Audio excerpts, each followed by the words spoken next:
The former president getting the five-star treatment. Barack Obama addresses the climate summit and tells young activists to stay angry.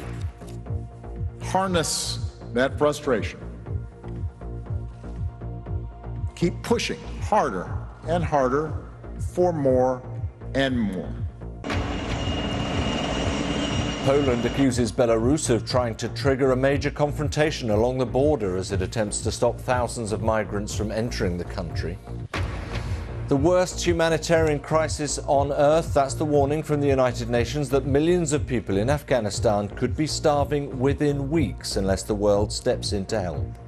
The winter months are coming. We're coming out of a drought. The next 6 months are going to be catastrophic. It is going to be hell on earth. And after 600 days, the United States finally reopens its borders to much of the world's population.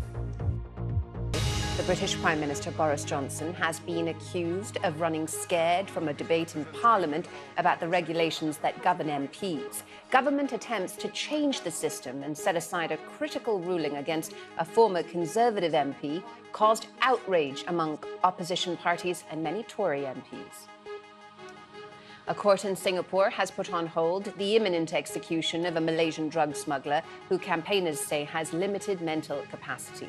Naga Enthran Dharmalingam was scheduled to be hanged on Wednesday for attempting to bring a small amount of heroin into Singapore 12 years ago. Poland has deployed extra troops along its eastern frontier with Belarus and will close a major border crossing as it attempts to stop thousands of migrants trying to enter the country. Warsaw says Belarus is trying to provoke a major confrontation by encouraging people to force their way across. Belarus denies that. The new chairman of Yorkshire County Cricket Club has said the former captain Azim Rafiq should be praised for his bravery in blowing the whistle on the racism he suffered as a player. Lord Patel, who's been drafted in to lead Yorkshire through the greatest turmoil in its history, also apologised to Mr. Rafiq. The player said he now had hope there would be change.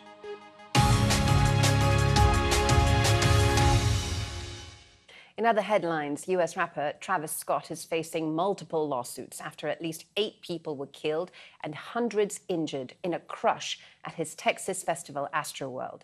One injured concertgoer has accused Scott and surprise performer Drake of inciting the crowd and is seeking $1 million, around £750,000, in damages. Scott has said he is working to help the families of the victims, the youngest of whom was just 14.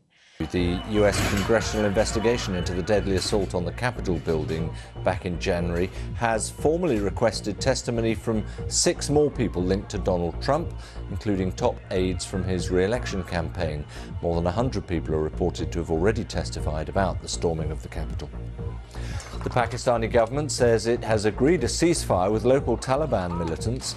The move was confirmed by the banned Tehreek-e-Taliban movement, or the TTP, which said that the halt in violence would initially last for a month. Talks between the two sides are said to have begun last month in Afghanistan's Khost province, and thousands of TTP fighters are thought to be based in Afghanistan. The US Justice Department has charged a Ukrainian man over a huge ransomware attack on an American company in July that affected 1,500 businesses worldwide. Yaroslav Wazinski was arrested in Poland last month. The hack targeted the software firm Kaseya. Many of Kaseya's customers became infected and transferred large sums of money to the attackers to regain control of their accounts.